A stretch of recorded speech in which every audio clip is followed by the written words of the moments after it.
This is Ezekiel 2, and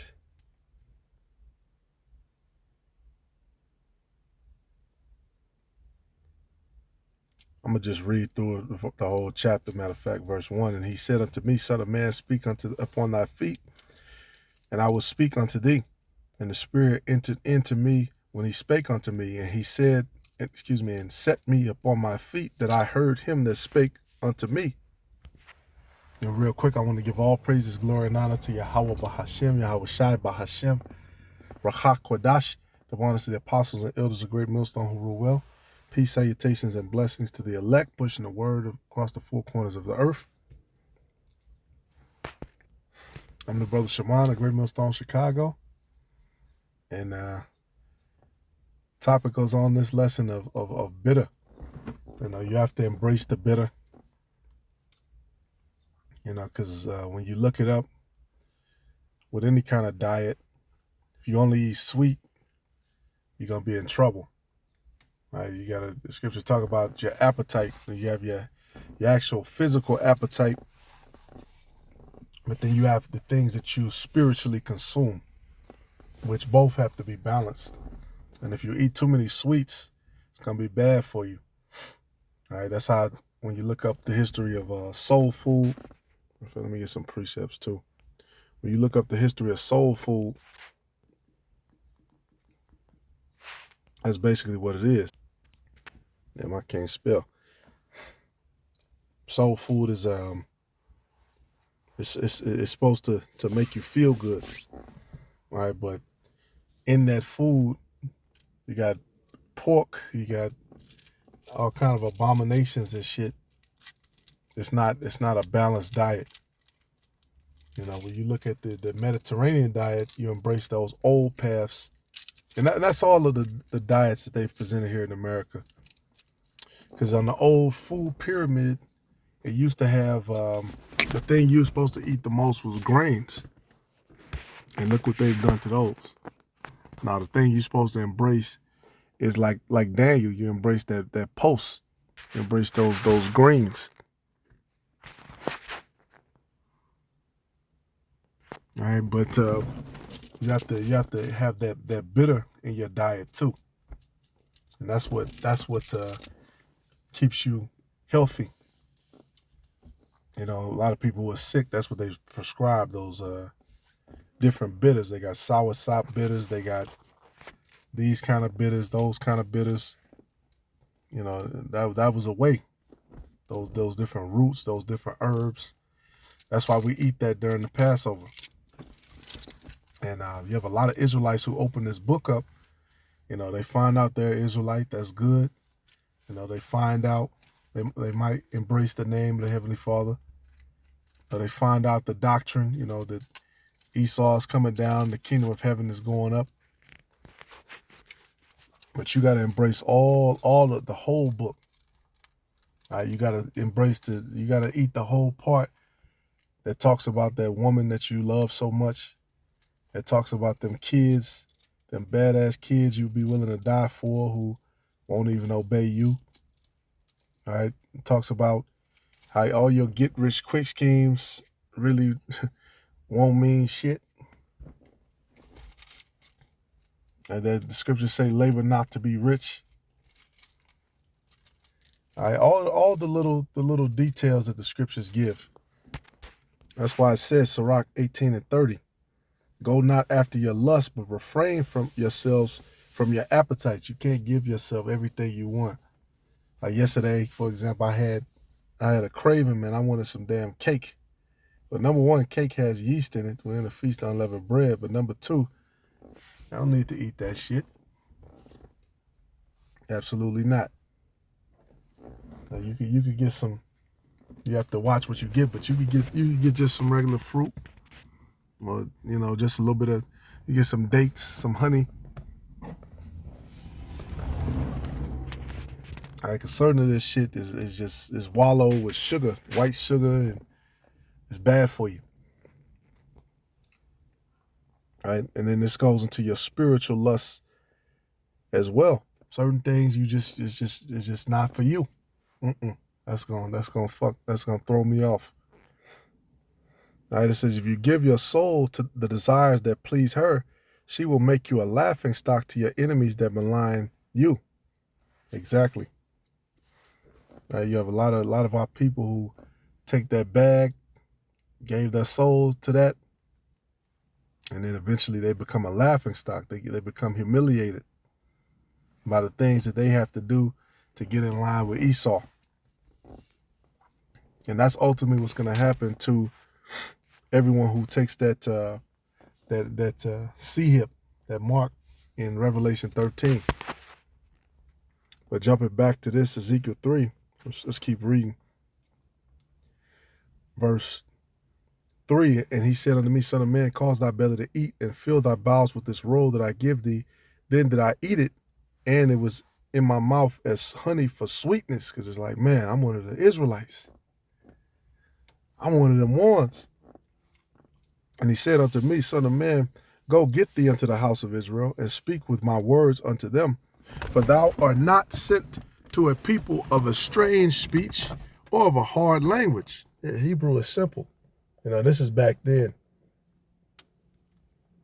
But to the house of Israel, not to many people of a strange speech and of a hard language, whose words thou canst not understand. Surely had I sent thee to them, they would have hearkened unto thee. So the Lord said, if I sent you unto those who did have that hard speech, you know, these heathens with these long ass names and stupid ass pronunciations and spelling rules and all kind of shit that don't make sense. You know, which English is a difficult language, a lot of people say. But shit, we're in a time where you can go on your phone and you can understand English. As knowledge and wisdom are increased. But the house of Israel would not hearken unto thee, for they will not hearken unto me, for all the house of Israel are impudent and hard-hearted. All right, that bitter. People don't like that bitter. People want America to be good. They want this place to be jolly, and this is the kingdom of heaven we're in, and this is the light of the world. Everything's gonna be okay. It's not. Now you were born here as a punishment, and if you don't obey the Lord, that punishment is gonna continue. It's just that simple. Behold, I have made thy face strong against their faces, and thy forehead strong against their foreheads. They say they got a whore's forehead. As a adamant, a hard-headed hoe. As an adamant, harder than flint have I made thy forehead. Fear them not, neither be dismayed at their looks, though they be a rebellious house. All right, and I've truly seen the example of that play out. Of these hard-headed Israelites, bone-headed Israelites. And go, get thee to them of the captivity unto the children of thy people, which that's what we're in now, another captivity, and speak unto them and tell them, thus saith the Most High, whether they will hear or whether they will forbear. Then the Spirit took, so whether they don't they listen or they don't, then the Spirit took me up, and I heard behind me a voice of a great rushing, saying, Blessed be the glory of the Lord from this place. I heard also the noise of the wings of the living creatures that touch one another, and the noise of the wheels over against them, and a noise of a great rushing. So the Spirit lifted me up and took me away, and I went in bitterness in the heat of my spirit, but the hand of the Lord was strong upon me. Then I came to them of the captivity of Tel Abib, that dwelt by the river of Kabar, and I sat where they sat, and remained there astonished among them 7 days. And it came to pass at the end of the 7 days that the word of the Lord came unto me, saying, Son of man, I have made thee a watchman unto the house of Israel. Therefore hear the word at my mouth, and give them warning from me. And how can you be a watchman if you're just completely off? You're just drunken. You're just given to your lusts. Excess, like the scriptures talk about, excessive banqueting, reveling. You're not going to be a watchman. You're not paying attention because everything with you is good. All right, see us, we continue to watch. People come out They want to play games. It's like, nah, I've been watching. I've been watching for years. You gonna tell me some shit, and I've been seeing it for year after year after year after year. Verse 18, when I say unto the wicked, thou shalt surely die, and thou givest him not warning, nor speakest to warn the wicked from his wicked way, to save his life, the same wicked man shall die in his iniquity, but his blood will I require at thine hand. So when the Lord gives you this, you now have a responsibility to tell people. Right? Otherwise, it's going to be on your hands. You see why we're so motivated to be diligent and actually, build and actually go out and teach and actually, attempt to our best to edify and to warn the elect and come with all these different righteous angles. Because you have wicked angles. You have wicked angles too. There's a certain subtlety, which is wickedness. But we come with righteous angles. All right, a righteous sword. I'm going to go straight to the point, though.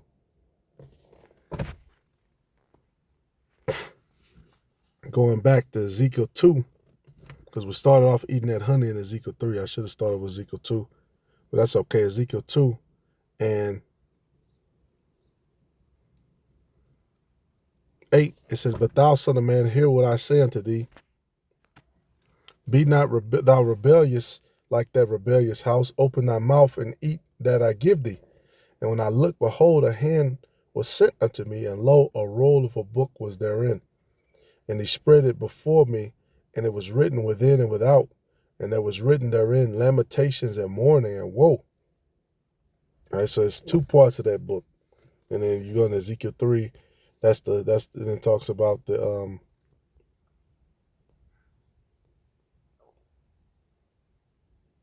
the honey. But it starts off with that bitterness. Right? Lamentations, mourning, woe. All these things are going to happen to you. You're going to go into this captivity. Your woman is going to do this. Your enemy is going to get high up above you. All right? Demons are going to fuck with you. It's going to be people who pretend they came in my name, but they're lying the whole time and misusing people.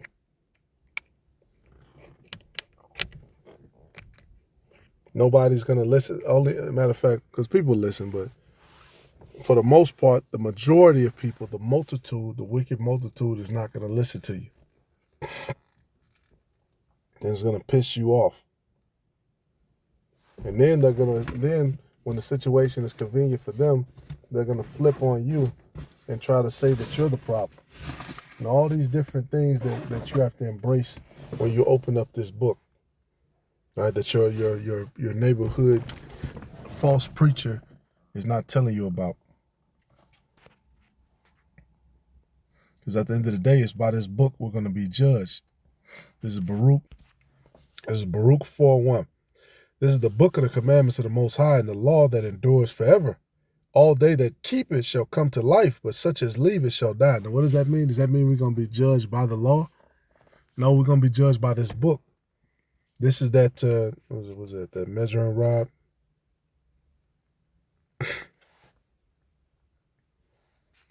Talks about measure Israel.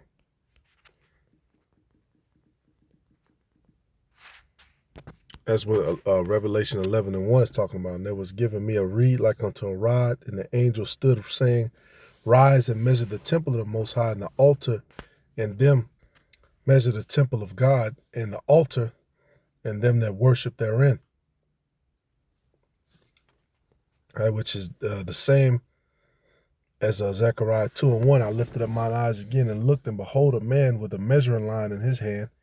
Then said I, whither goest thou? And he said unto me, to measure Jerusalem, to see what the breadth thereof and what is the length thereof. Right? He's getting that's what we're going to be judged by. We're going to be judged by this book. Verse 2, then said I, whither verse 3, excuse me, and behold, the angel that talked with me went forth. This is an angel, you know what I'm saying? He doesn't really need to you know what I'm saying? Why does an angel have a measuring rod in his hand? It's an analogy. And behold, the angel that talked with me went forth, and another angel went out to meet him, and said unto him, Run, speak to this young man, saying, Jerusalem shall be inhabited as towns without walls for the multitude of men and cattle therein. For I, saith the Lord, will be unto her a wall of fire round about, and will be the glory in the midst of her. Ho, ho, come forth and flee from the land of the north, saith the Lord. And that's where we're at now, the land of the north, right? North America, the north country. For I have spread you abroad as the four winds of the heaven, saith the Lord. Deliver thyself, O Zion, that dwellest with the daughter of Babylon. And thus saith the Lord of hosts, after the glory hath he sent me unto the nations which spoiled you, for he that toucheth you touches the apple of his eye. And then it goes on and forth. But basically, that's what we're going to be measured by, this book. That's why these prophets keep saying it. Eat this book, eat this roll.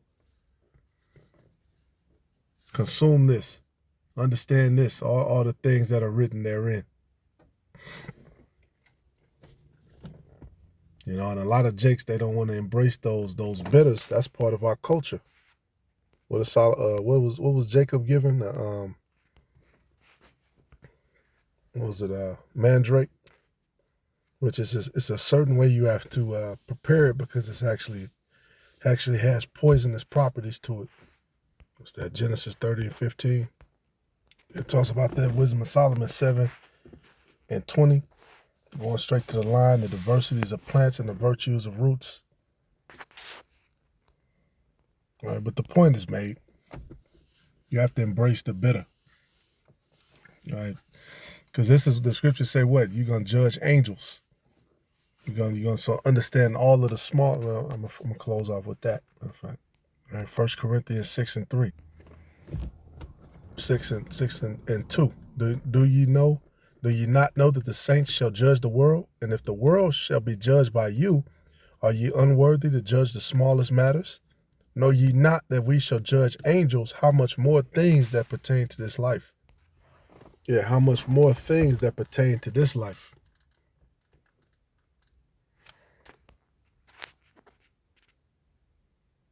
That's why it says, then it says, was it Matthew 5 and 18? For verily I say unto you, matter of fact, verse 17, think not that I am come to destroy the law or the prophets. I am not come to destroy, but to fulfill. This is Yahushai. For verily I say unto you, till heaven and earth pass, one jot or one tittle shall in no wise pass from the law till all be fulfilled. Yeah, the law is forever. But that's where Yahushai comes in. Right? Our mediator, who justifies the righteous and condemns the wicked. Right? That's the purpose of his blood being shed as that perfect Passover lamb, unbroken and unblemished. So we're not going to be judged by the fullness of the law, as Paul says, which is correct, because if we were, no flesh would be saved. Right? We're all full of iniquity. Right? Verse 19, whosoever therefore shall break one of these least commandments and shall teach men so, he shall be called the least in the kingdom of heaven, but whosoever shall do and teach them, the same shall be called great in the kingdom of heaven. And that's what you have men doing. They take away from the scriptures. All right. It says what? You take away, you're going to be taken out of this book of life. So that's what we're here to follow, man. This whole the ways of this whole entire book, which is why we do these lessons. We read them up, down, back and forth, jump here, jump there, a little here, a little there. Right? And if you teach against this book, against these things that can be bitter, then you're going to be called least in the kingdom of heaven, as it is written.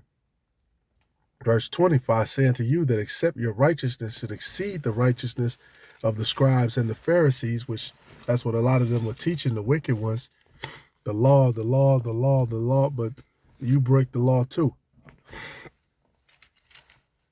And they sold out to Esau. Ye shall in no case enter into the kingdom of heaven. All right? But that's the point. All praises, glory, and honor to Yahweh, Ba'ashem, Yahushai, Ba'ashem, Kakadash, Lord, when it's edifying, Shalom.